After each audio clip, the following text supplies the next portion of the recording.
திருச்செந்தூரில் கந்தசஷ்டி விழா ஏன் சிறப்பு வாய்ந்தது என்று தெரிந்து கொள்ளலாம். திருச்செந்தூரில் அமைந்துள்ளது சுப்பிரமணிய சுவாமி திருக்கோயில். இது முருகனின் ஆறுபடை வீடுகளில் ஒன்றாகும். முருகனின் ஆறுபடை வீடுகளில் திருச்செந்தூர் தலைமை மிகவும் தெய்வீக சிறப்பும் தனித்துவம் கொண்டது. முருகப்பெருமானின் ஆறுபடை வீடுகளில் 2ஆம் படை வீடான திருச்செந்தூர் திருத்தலம் கடற்கரையில் அமைந்த ஒரே முருகன் திருத்தலமாகும். வாழ்க்கையில் என்ன பிரச்சனை வந்தாலும் அந்த பிரச்சனை நீங்க வேண்டும், மகிழ்ச்சி கிடைக்க வேண்டும் என்றால் வணங்க வேண்டிய ஒரே தெய்வம் முருகப்பெருமான் தான். குரு பகவானுக்கு முருகப்பெருமான் அருள் செய்த தலம் என்பதாலும் முருகன் திருத்தலங்களில் திருச்செந்தூரில் மட்டுமே முருகப்பெருமான் படைத்தல், காத்தல், அழித்தல் ஆகிய 3 தொழில்களையும் செய்யும் பிரம்மா, விஷ்ணு, சிவன் ஆகிய மும்மூர்த்திகளின் வடிவமாக அருள் செய்கிறார்கள். தமிழ் கடவுள் முருகனின் அவதார நோக்கமே அசுரர்களை அழிப்பதுதான். திருச்செந்தூரில் தான் அந்த அவதார நோக்கம் நிவர்த்தியானது. எனவேதான் முருகனின் அறுபடை வீடு தலங்களில் திருச்செந்தூர் தலம் மிகவும் தனித்துவம் கொண்டதாக திகழ்கிறது. திருச்செந்தூர் கோவிலில் கந்தசஷ்டி விழா ஏன் சிறப்பு வாய்ந்ததற்கு அது முருகப்பெருமானின் 2ஆம் படை வீடாக இருப்பது, சூரபத்மனை அவர் அழித்த வீரத்தை கொண்டாடும் நிகழ்வு மற்றும் கடலோரத்தில் அமைந்திருக்கும் தனித்தன்மை ஆகியவை முக்கிய காரணங்களாக கருதப்படுகிறது. முருகனின் மற்ற அறுபடை வீடுகள் மலைகளின் மேல் அமைந்திருக்க, 2ஆம் படை வீடான திருச்செந்தூர் முருகன் கோயில் மட்டும் கடற்கரையை ஒட்டி அமைந்துள்ளது. இந்த அமைவிடம் விழாவை மேலும் தனித்துவமாக்கிறது.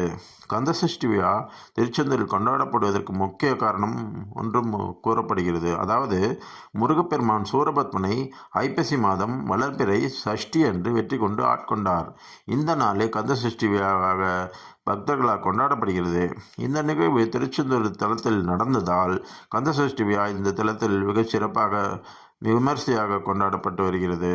அதேபோல் திருச்செந்தூர் கோவிலில் கந்தசஷ்டி திருவிழா எப்போது தொடங்குகிறதோ அதை கணக்கிட்டு பக்தர்கள் விரதத்தை தொடங்குவார்கள்.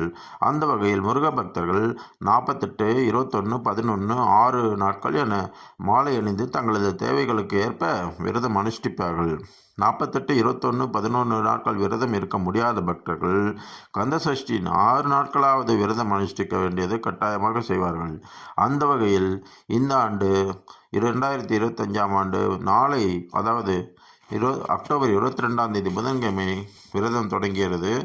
இந்த 6 நாள் விரதம் வரும் 27ஆம் தேதி திங்கட்கிழமை சூரசம்ஹாரத்துடன் நிறைவடைகிறது. அதனைத் தொடர்ந்து அக்டோபர் 28ஆம் தேதி முருகப்பெருமான் தெய்வானை திருமண வைபவம் மிகச் சிறப்பாக நடைபெறும். கந்தசஷ்டி திருவிழா நடக்கும் 6 நாட்களும் ஆயிரக்கணக்கான பக்தர்கள் திருச்செந்தூர் கோயில் வளாகத்திலே தங்கியிருந்து விரதம் அனுஷ்டித்து அனுதினமும் முருகப்பெருமானை வழிபாடு செய்வார்கள். கடைசி நாளில் நடைபெறும் சூரசம்ஹார நிகழ்ச்சிக்கு பின்னரே விரதத்தை நிறைவு செய்வார்கள். இந்த விழாவில் லட்சக்கணக்கான பக்தர்கள் வெளி மாவட்டங்கள் மட்டுமல்லாமல் வெளி மாநிலம், வெளிநாடுகளில் இருந்து வருகை தருவார்கள். மேலும் 27ஆம் தேதி திருச்செந்தூர் கடற்கரையில் சூரனை முருகப்பெருமான் வதம் செய்யும் நிகழ்வை கண்டுகளிப்பார்கள்.